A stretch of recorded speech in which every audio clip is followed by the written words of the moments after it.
Hello, hello, and welcome back to Brownies for Breakfast with me, April Federico. And today, well, first, I just want to start off with something. So, as I'm recording this, it is the night before election night. And regardless of your political affiliation, just know that this particular podcast episode is meant for all females to thrive in leadership roles, and to be heard and seen. And now I introduce Angie Leone, a fellow podcaster of Leader You podcast. She focuses on empowering women in leadership through personal and professional growth. From the operating room to boardrooms, today she discusses how fostering leadership can inspire others to thrive.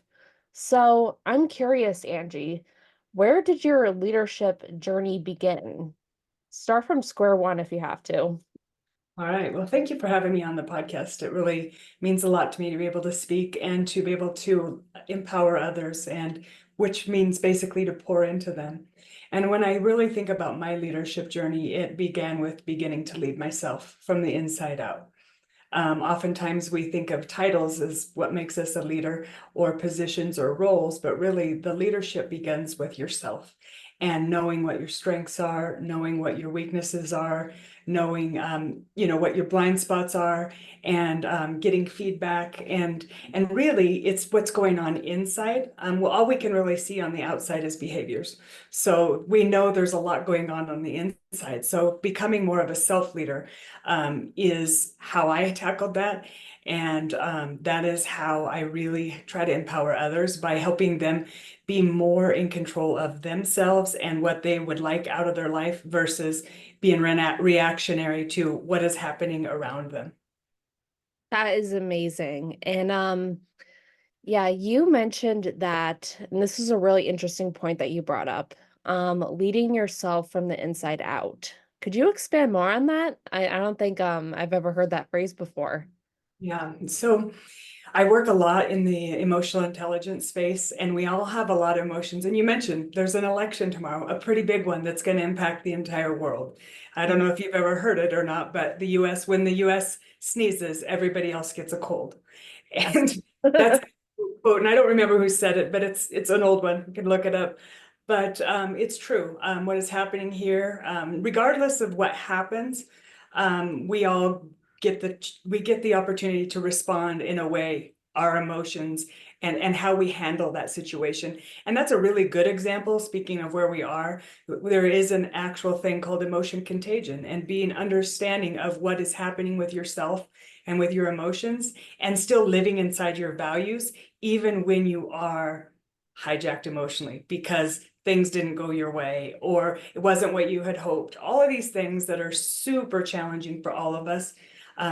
We can all get better at these skills, and we probably will never really arrive, but we will get to the place where we don't react as much, and we take some time and some space to actually allow things to happen as they do, and then manage ourselves in the situation.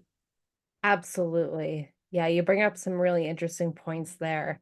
And yeah, did you ever think you would get to where you are today? And if so, what were the steps to do so? Hmm. No, I did not. I never thought I would be I had some self-limiting beliefs, some from my own self, that I was my worst enemy, like my own obstacle. But there were other ones put in by family and by society, and by like a counselor telling me that I wasn't smart enough to go to college. There were some voices. So there was my own, then like the societal, and then the familial piece.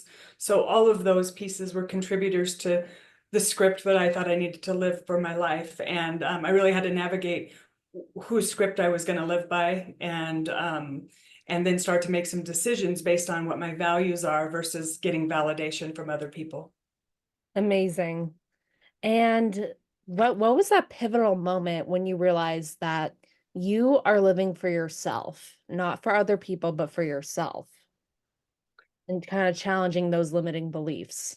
I think it's happened a bunch of times in my life. Honestly, I never think I had a transformational moment, but I think over time I had enough of them for one, the first time was, I know, was leaving home and moving away to go to a school with no help from parents or anything, like literally just driving away with everything I knew, because I knew that there was a calling in my soul that I wanted to do something else and life had bigger plans for me. I didn't know how that would happen, but I led myself into another community, 8-hour drive from my hometown, with really, I needed to get a job. I had to, and I was a first time college, first generation college student. So I really didn't have any parents to help me navigate that.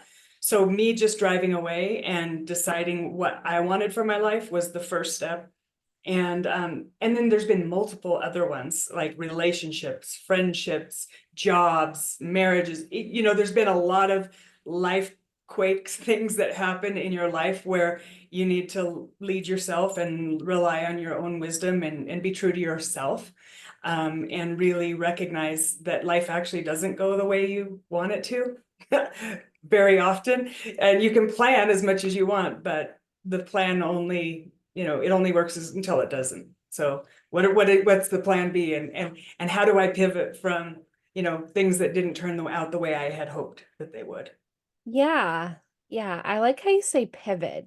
And I like how like for example, I remember when I had my first college relationship with a boy, Mhm. and he and I broke up. This was like years ago, but I remember this pivotal moment even today where I was like, okay, I was living for him and not myself. And I couldn't like take on leadership roles because of him, because he was just jealous of everything I did. And I mean, and as a result, that made me afraid to be seen or to even be heard, even by him. Yep. And so, my next question to you is, what advice would you give to younger women who want to take on leadership roles, but are too scared to be seen or to even be heard? Yeah. Well, one of my heroes and mentors is Brene Brown. Yeah. And one of the things that she talks about, and I really do, she's like my best friend, she just doesn't know it yet. Like I always have her on in my car, and I've learned so much from her. And one of the things that she says is surround yourself with people who will protect your flame, Mhm. and not be candle blower outers. Yeah. And so you have to recognize who those candle blower outers are, and they can be family members. They could be your parents. They could be your children. They could be your cousins. And that's where they come up with the term frenemy, right? Yeah. It's sometimes you really have to see what people's actions say, not what they say. You have to watch their behaviors and what their actions. So, so I would really say make sure that you're surrounded with people who aren't afraid of you to shine. And if they are, have some conversations about what that is. And you may have to pull back from that relationship for a while or let it marinate. You will have to surround yourself with people that want you to succeed, because there are people that are jealous of your relationship with other people's or envious of your success, and they don't know how to navigate it, and they don't even know that that's going on with them, but they just know that they can't stand you being successful or whatever, or that maybe it's a sibling that's doing better than you, financially or in their business or something. You really have to navigate how much you're going to expose yourself to that, and also find people that do support you, so that if they're not asking you, because if they're not asking you, they're generally not interested. That's a big hint.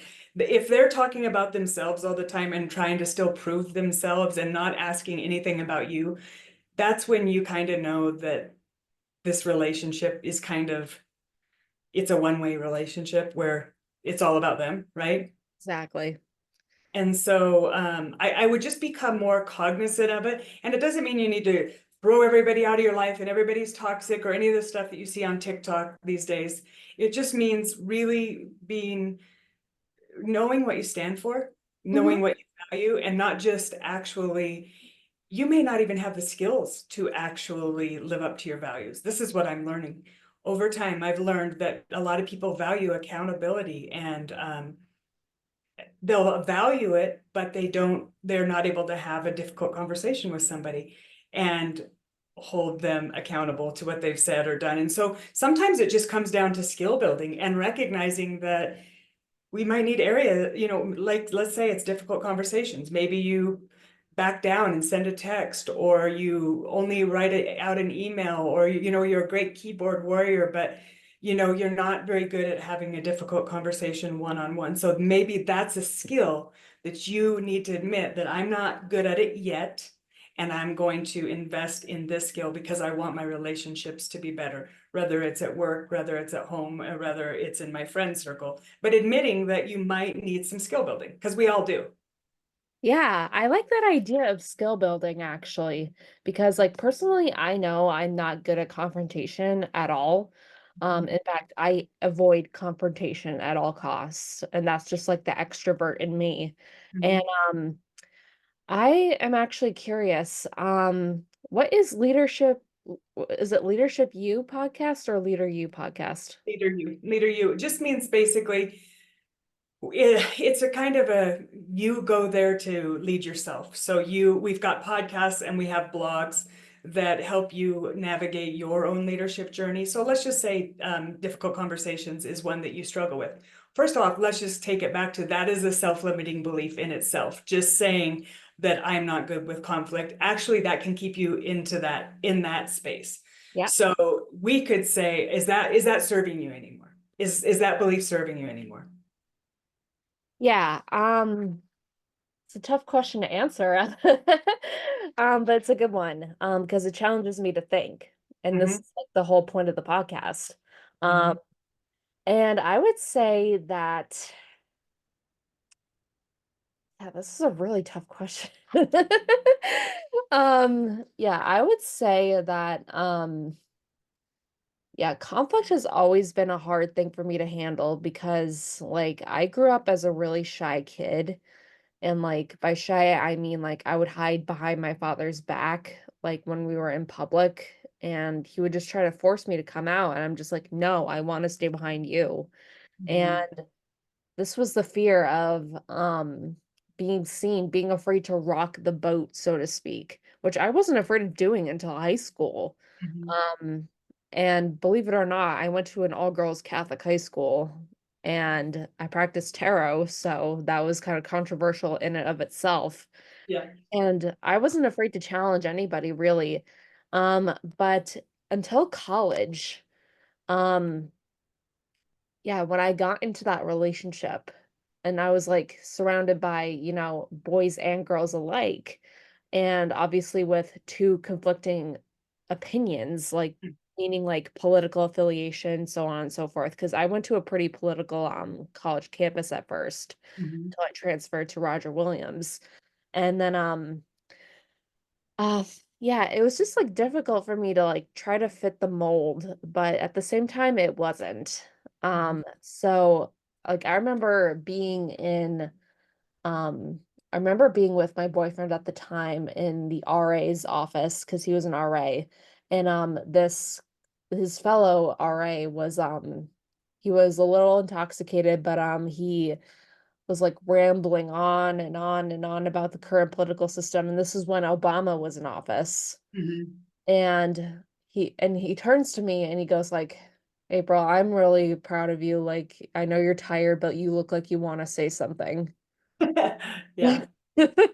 It's true. I was exhausted, but I was like, you know what, Joe, I'm really tired, but like I really do want to say something. However, I don't have like enough knowledge to formally say something. And it was mostly because like my boyfriend at the time was like sitting right next to me and I was afraid to, have no chill, and like I was afraid to have like no um I was afraid to have that self-respect that I have for myself and my political beliefs. Mm-hmm. Yeah, which was, I mean, it was scary to me. At the same time, I was able to adapt really well to that environment, that co-ed environment. Mm-hmm. However, I wasn't prepared for so much debate. Right. Right. Yeah, and that can feel very threatening, right? It's a threat to you personally about what your thoughts are about your beliefs, also your tribe or your people that are around you. Like, how is that what is this belief going to do to you in that tribe?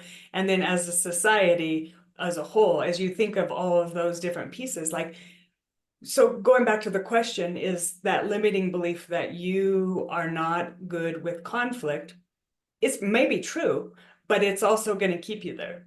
And so my question would be, would you be open to reframing that into a place of, well, I'm working on my conflict skills. I'm becoming better at staying in the sweet spot between curiosity and candor, or, like I'm working towards, it's kind of like the growth mindset piece, right? Like, Yeah. um, I am getting better at conflict resolution. I'm studying it. I'm watching videos. I'm listening to podcasts. I'm reading books on this, and I'm putting it into practice, because you can't read it. You actually have to do it. So holidays are coming up, elections coming up. There's a lot of opportunities and teachers out there that you can practice with. They're the people who trigger you the most. And so I guess what I'm saying is that we all have those self-limiting beliefs. And that's why having a coach or having somebody on the outside look in and just say, hey, I see that. I see that self-limiting belief that you have. You actually could be an expert in conflict resolution if you really wanted to. Right? If you wanted to be, you could become a conflict management expert, because it's a skill. It's not something that you are necessarily born with. This is not a personality trait. This is literally a skill set. That's amazing. Yeah. And going back to your question, like, am I willing to reframe that? Absolutely. Yeah. Yeah. And like immediately, like my manifesting generator brain is like, of course I could become like a conflict manager or something like that. Yeah. And one of the questions I wanted to ask you, now this is like an actual statistic, Okay. and it's okay if you need time to think and you don't have to have the right answer. Okay.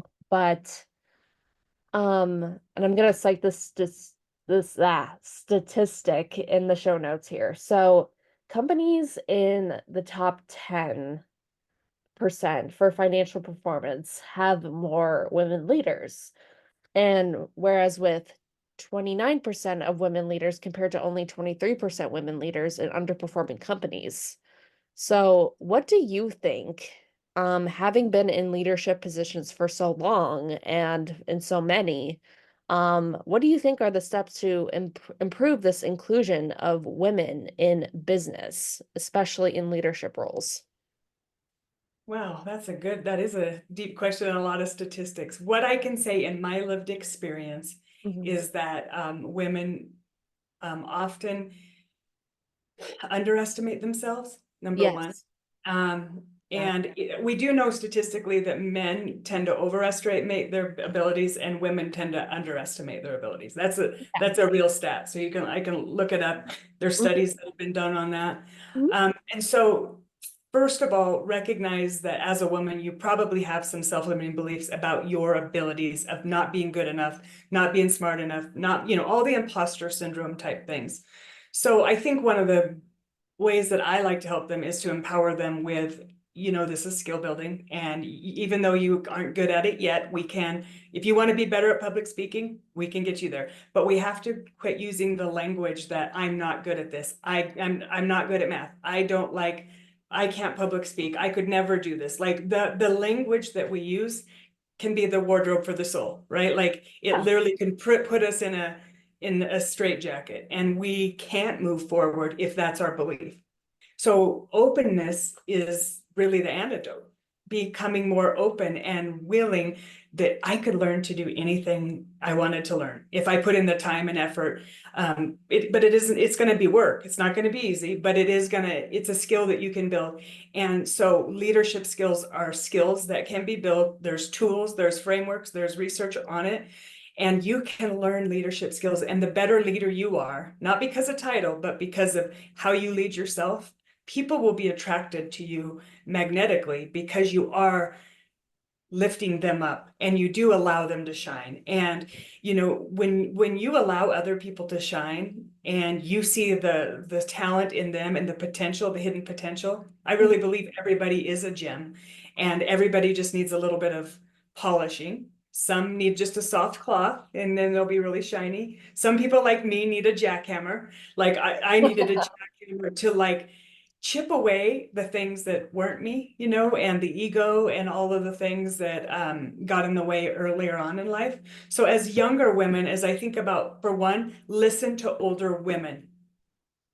Older women have a lot of wisdom. Don't dismiss them. Don't act as if they don't know what they're talking about or they've lost their mind or anything. They have a lot of wisdom. And if you see women in your life that you admire and you want to emulate some of those qualities and those strengths, surround yourself with intergenerational women that can empower you and see your potential before you do. I surrounded myself on accident and kind of on purpose with people who saw my talent before I did. And they believed in me until I could believe in myself.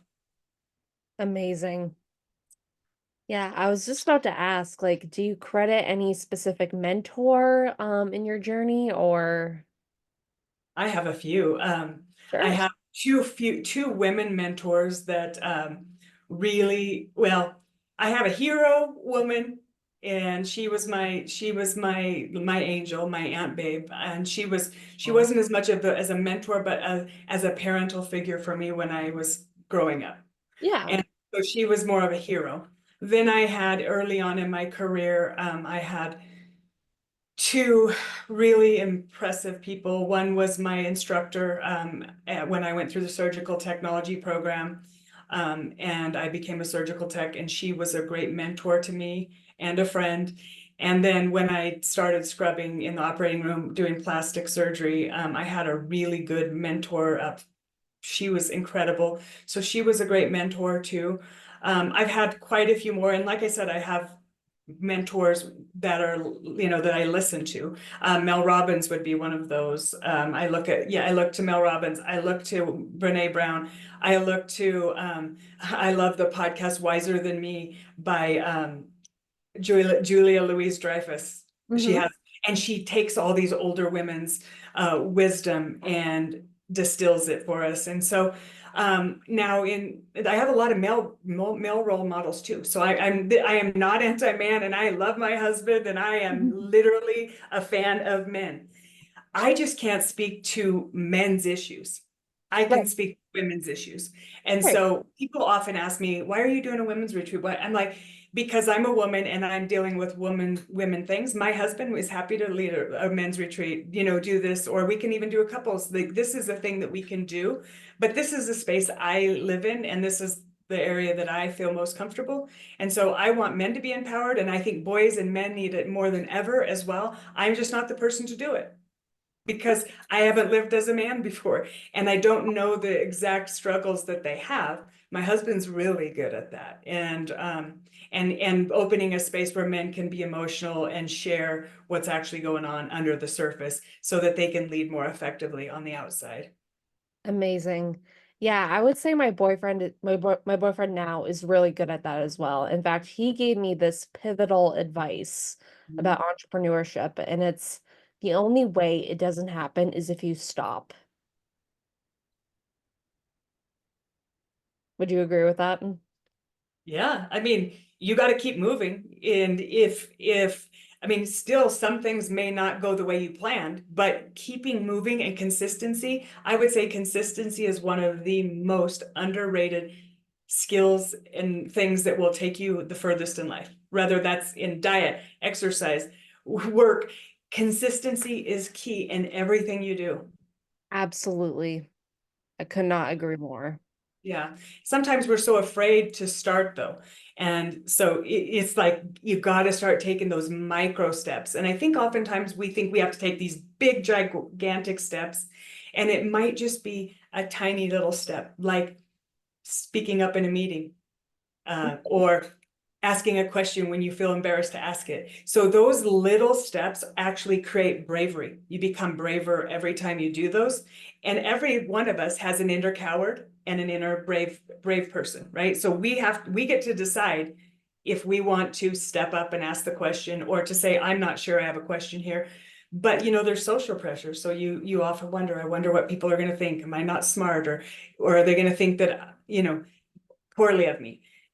And when you start living in what you value versus the validation from other people, then Mhm. you start to ask more questions. You start to not care about as much about those things, and you start to live within your authentic self. And the more authentic you are, the more you're going to feel peace and freedom and be okay with people not liking you as well. Yeah, and I was actually going to ask, like, do you ever deal with those intrusive thoughts that people may not like what you do? Oh, yeah. We're human. That's called humanity, right? Like nobody gets out of that, and but I think recognizing the fact that that it's an intrusive thought, Mhm. and that's awareness, right? And so there's something you can do with that. Like, okay, I notice that I'm having these intrusive thoughts. Well, first of all, I would even just get curious with it and where does that come from? Like, who in my life has said some of these things, or where did it come from? And is it serving me any longer? Like, okay, I know that that could happen, but your brain always goes to worst case scenario too. What Yes. if you just went, what if it was best case scenario and they loved me and honestly they were just waiting to cheer me on? What if you thought that way? Yeah, What if you thought, you know, they, the world is conspiring for me? exactly. It doesn't mean it is. It doesn't mean it isn't, but we have a tendency to go to this negative mindset and this whole, fear-based thing. There's a continuum. You may not be all the way over on this end, but you could at least move yourself up a couple notches and recognize that you're normal also to have that, name it, shine a light on it and be like, I see you there. I call those my FU thoughts. I love that. So what I say is, and I was just sitting here one day and I had that one of those intrusive thoughts where I was like loving my life, thinking, oh my gosh, things are so good. And then all of a sudden it just came in. It was like, what if you lost it all? What if, it just started. And my moment was just taken. And then I was like, F you thoughts. Amazing. And then I was like, seriously, like I was having a good time here, and you just came in here and did that. I noticed it, and then I allowed it to pass like a cloud. And then I was like, what if it does happen, then I'll deal with it then, instead Yeah, of I'm gonna sit here and worry about it or think about it. Just what if I just enjoyed this more? And if something bad happens, I'll deal with it then instead of now that I'm yeah, imagining the stuff I'm imagining to happen. yeah. Honestly, I wish like any of the therapists I've had before called them FU thoughts, like because that is incredible. Like you should trademark that. That's what my husband said too. But I use the real world word, but I just didn't want to cuss on your podcast. So Okay. so it helps me. And I have a couple of clients that once in a while were said, I had a couple of FU thoughts today. And I'm like, you know what? As long as you're noticing it and you're paying attention, then they don't actually have as much power over you. You recognize that they're not really that helpful, and they're not the truth. They're just there. They're there. Yeah. And yes, they're there to keep you alive. If you stayed fearful and comfortable your whole life and just, you'd also wither away. But your brain would love to keep you that safe, and keep you inside the cave and warm and everything else, but you'd actually die in there too. So we were meant to like challenge ourselves and do things that are scary. So little baby steps of bravery every day. Amazing. Yeah, well, on that note, is there any last minute advice that you'd like to give to my audience about leadership? Yes, I would say you're braver than you think, than you think. You're smarter than you think. And trust your own self. To thine own self be true. Literally, if you know that you want something and it's a soul yearning, it's something that and it keeps coming back to you, That's at your appointment with life. And, many people don't answer the call. They're too afraid, and they live in regret of what they didn't do. They don't live in regret of the mistakes they make. And we know this from the World Regret Survey, that people regret more the things they didn't do than the things that they did and made mistakes with. So I would say, if you have a yearning, listen to that inner calling, whether it's to leave that job, or this is not a healthy relationship, or I need to go back to school. Whatever the transition is that you are considering, it is scary. It's psychological. Transitions are psychological, and there's a lot of emotions that are wrapped around those. So recognizing, those scripts that I was talking about, the one that you have for yourself, what do you want? What does your tribe want for you? And then what does society want? There's a lot of different scripts, and you are the author of your own life. And so you need to be the CEO of your own life. You're the CEO of your own life and your soul. So you can listen and you can ask for advice. I would absolutely ask from people that you really value and trust their opinion. And I would create some, you need to surround yourself with those people that will hold that space for you and not blow out your candle. So, because it's windy out there and there's a lot of candle blower outers. Mhm. So surround yourself with those people and invest in yourself. You're the most important investment that you'll ever make. And especially as women, we think, you got to pay for everybody. And I'm talking about time and money and energy and resources, all of it. If you invest in yourself, you're actually better for your family. You're better for your relationships. You're better for your job. You can't run smoothly or efficiently on an empty tank. And you have to take some time to rest, and you have to have other people supporting you to grow personally and professionally. And as you do that, the road will seem a lot better when you have the right tools for the journey. That is incredible advice. Thank you. Yes. Alrighty, this has been an episode of Brownies for Breakfast, and I will see you next time. Thank Bye. you.